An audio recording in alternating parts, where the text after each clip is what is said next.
Okey, ni part 1 untuk kita buat prompt.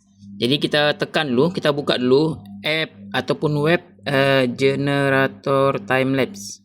Generator timelapse. Kita boleh buat apa sahaja.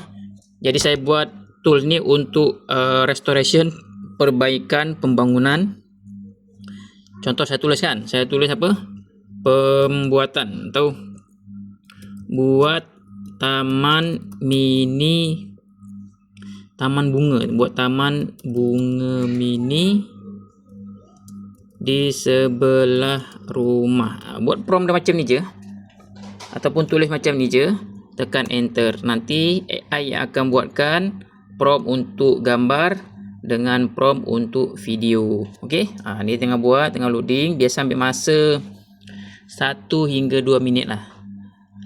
Sambil kita tunggu ni siap, kita buka flow kita. Buka flow ataupun Grok ataupun apa-apa generator AI.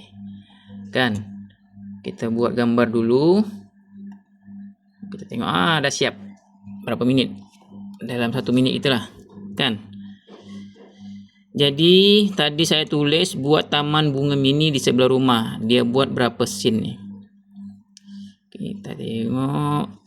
Dia buat 6 scene Jadi cara dia macam tadi, buka dulu web timelapse generator, lepas tu kita nak tulis contoh restoration rumah tua di kampung menjadi rumah yang semi moden. Itu ikut kemauan kita. Macam tu je.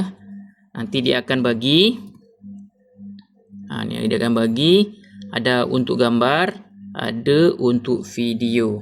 Nampak tak? Ada kan? Gambar untuk video. Ini part 1.